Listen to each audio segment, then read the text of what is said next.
Good morning, Carolina TV viewer. Trần Việt great view of the North Carolina TV. Today we have a short interview with the Ms Stacie McGinn, the Republican candidate of the North Carolina Senate District 42. Hello, ma'am. Good morning, and how you do today? Hello, just great. Thank you, Tran. Thank you so much for having me on today. Thank you. Again, I'm Stacie McGinn, the Republican nominee for North Carolina Senate District 42. All right. Can you tell the Carolina TV about your background? Sure. Oh, sure. I'd be glad to. So I'm the daughter of a West Point graduate and an Air Force pilot. My father is a veteran of three wars, including the Vietnam War, where he received the Distinguished Flying Cross, the highest honor that the Air Force bestows for his service fighting communism in Vietnam. I see. Why you are running of the North Carolina Senate and? Well, I'm running for North Carolina Senate, that is our state Senate, because I think our local politics is where we can have the most impact. And quite frankly, I'm concerned about the direction that our country has been going.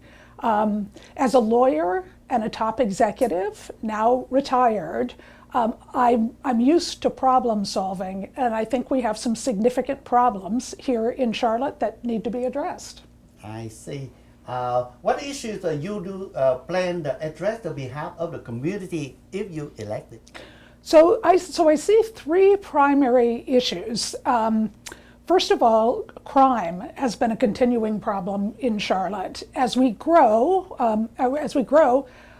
both in terms of numbers and we grow economically, unfortunately, we've seen increases in crime and homicides. Part of this, of course, I think, was the open border policy that was in place for over 4 years, which was a grave mistake. And luckily, the current administration is taking action to address that. But anyway, we definitely the other problem that we have had in Mecklenburg County with crime for quite some time now, since about 2020, is a revolving door within our prison systems. So people are arrested, they're taken before the court to be prosecuted, and the court system has been too quick to let them back out on the streets. So we see repeat criminals for years now. We've seen repeat criminals on the streets continuing to disrupt local businesses, to sell drugs, to engage in child trafficking. The list of crimes go on. We need to address that, and we need to close that revolving door that keeps putting repeat criminals back on the street. How about education? Education's critically important. I must say, growing up as a child, my parents always put a big emphasis on the importance of education and of hard work. The two go hand in hand. So we need to give children the greatest opportunity for success, and the way to do that is through ensuring that they get a good education. Now, I'm in favor of the Opportunity Scholarship Program, which gives money to parents to be able to send them to the school of their choice. I think in many cases, parents were finding that the public school system was teaching values and pushing ideologies that were not consistent with their own ideologies. And frankly, they weren't getting, the public school system wasn't getting good results. So I think it's perfectly fine that parents should have the ability to send their children to private school or to homeschool them, and the state ought to support that. On the other hand, we can't forget about our public school system. Over 85% of the children in the CMS system will be going to public school. What I advocate for is first and foremost early childhood development. I think before a child takes their first exam at the age of 4th grade, they should have had an opportunity from preschool up through 3rd grade for people to evaluate both their basic competency in reading and math, and if they need help, get them help early. That's being done in other states. Mississippi, for example, which has gone from 49th in the nation in terms of its results on the standardized testing at the 4th and the 8th grade. It's gone from the 49th state to one of the top 10 states, largely as a consequence of focusing on early childhood development. So that would definitely be a top priority of mine. The other issue, of course, is the economy.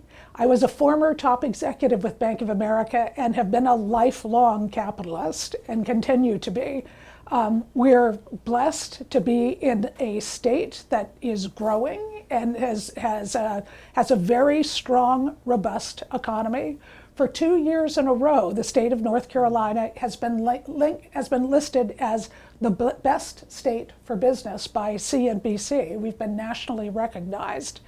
And that's because we've kept our taxes low, we've kept regulations low, we're a right-to-work state. All of these things have contributed to the wonderful growth and economic opportunity that exists here in North Carolina. And I would do all that I can to make sure that we continue that growth. I see.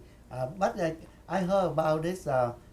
You say about when we conversation, you say about the North Carolina a lot about from the blue state. They move to Charlotte a True. lot, right? That's exactly right. You have right. something a concern about that or not? Yeah, no, that's exactly right. One of the national trends is migration of people out of blue states like California, New York, Illinois, and into red states here in the Southeast. And North Carolina has been the recipient of that, whereas the populations, we've just done a census, the populations in those blue states are declining, the populations in our state is increasing. And that's because of the opportunities that I talked about before. The fact that we have low taxes, we have low regulation, reasonable regulation, and are just offering many more opportunities and have new businesses moving here all the time. We need to continue those policies. I hope maybe this time you will win in the elect this time, and then make the economy, everything keep to the low, and then make the Mecklenburg and North Carolina great again, and then safe too. That's one we pray to God for you. We win this time for the health season of the Mecklenburg County in North Carolina. Well, thank you so much, Tran. I appreciate that. Again, it's Stacie McGinn running for North Carolina Senate District 42. Thank you. I see. Thank you. Thank you, ma'am, for granting us a short interview today. Thank you for our viewer for watching the interview between Carolina TV and Ms Stacie McGinn, the Republican candidate of the North Carolina Senate District 42. Everybody, please urge on vote to vote the Republican Party from the bottom to the top to the bottom in order to make United States safe and great. Everybody need to go vote early in the March and then November this year, and Correct. then vote Republican, vote Stacie McGinn. She will bring everything great for the Mecklenburg County and the North Carolina, beautiful, perfect, safe and great. Thank you very much. Tran Viet from Carolina TV. Can you tell the Carolina TV one Happy New Year? Thank you, Tran, and Happy New Year to everyone. Happy New Year. Thank you very much. Okay. Thank you.